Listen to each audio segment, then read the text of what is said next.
watching me on YouTube. I don't know the areas here, but I'll tell you about the areas in Birmingham. Sparkbrook, Sparkhill, everybody wants to become a gangster. Every single youngster wants to be a gangster. Because they see these bloodsuckers who are driving their £50,000 cars, who haven't worked a day in their life, who have sucked the blood of other innocent people by pushing drugs. And they see these people and they say, yeah, that's what I want to be. You know, bad man walk, bad man talk, carry a peace. What kind of people are these really? What kind of people do you imitate? People who will break up families because they're number one. They will push drugs. They will leave children who are yatim. And this is no exaggeration. Have you ever seen a man who's on crack? His son's a yatim because he has no impact in the life of his child. Look at all those parents who spend their life and they have lofty aspiration for their child, and that child becomes a crackhead. Why? Because some punk out there wants to push drugs so he can have his big car. And these are the role models that our children have. These are not men by Allah. Men by Allah is what the Prophet ﷺ defined as a man. He was speaking to the Sahaba and he asked them, who is the strongest? And the Sahaba said, it's him who can overpower him. It's him who can overpower him. The Prophet ﷺ said, it's not them. It's that man that when he becomes angry, he can control his anger. Because it's easier to punch out somebody's life than to forgive that person. In a Mori poll done, a large percentage of young Muslims said the Imam is totally clueless about our society. And that's what we want to turn around tonight, inshallah. That there's some Imams, we're not clueless, we're on the road just like you're on the road. But our way on the road is different from the road you're upon.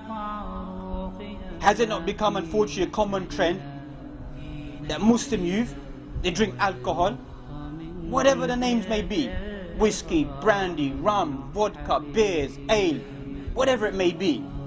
Common practice that Muslims get drunk, get legless, can't find their way home, abuse other Muslims while they're making their way home.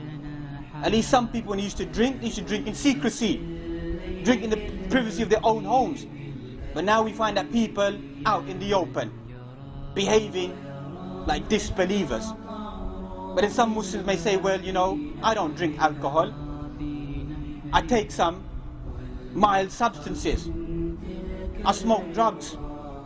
Tell me in the Quran, where Allah said in the Quran that cocaine, crack, smack, weed, skunk, marijuana, spliff, reefer, dope, white lady, coke, smoke, brown, Charlie, whatever name you want. People say to me, give it to me from the Quran and I'll give it up today in my life. Man taking heroin, lying on the floor like a dog, addicted to heroin, lying on the floor, picking up cigarette butts, chewing them because he's become a skaghead. That's how low our community's fallen down. When you see your own brother falling on the floor, picking up small cigarette butts, begging from another Muslim to go get another wrap to inject themselves. A man wants to drive by in his flash car and think, yeah, I'm a big boy.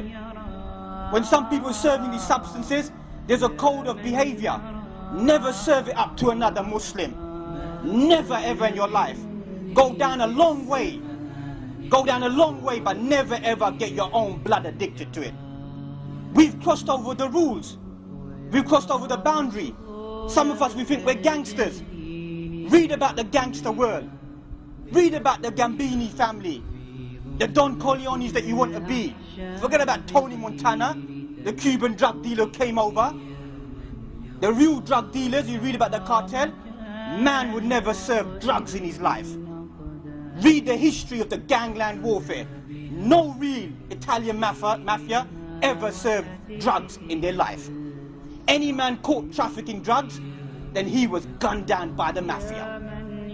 That's the ethics you will know about the gangland mafia. That's the reality. But obviously we turn and look at people like the Scarface. Muslim boys walking about with a picture of Scarface with a zoot in his mouth. Go and read the history of Scarface. Who was Scarface? Even read the history how he got the name Scarface. Some people say he got battered so much they called him Scarface, he hated the name. So he ended up dealing with a man. None of the historians are right. He said something about next man's woman. Man turned around, scarred him up in his face. He can remember for the rest of his life. He looks in the mirror. You said these evil statements. But what was the end of this individual?